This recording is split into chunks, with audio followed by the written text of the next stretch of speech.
I think bored po, pero nandito po ako sa palayan ngayon.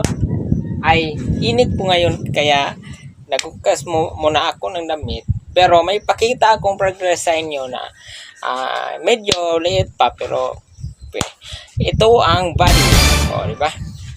Medyo liit pa ng progress, pero okay lang, at least nga patuloy sa goal natin. Kung ano man ang goal natin, ipagpatuloy natin yan. Kasi mabuti yan. Mabuti kung ano man yung goal, piliin mo yung mabuti. Guys, bye-bye. Thank you for watching.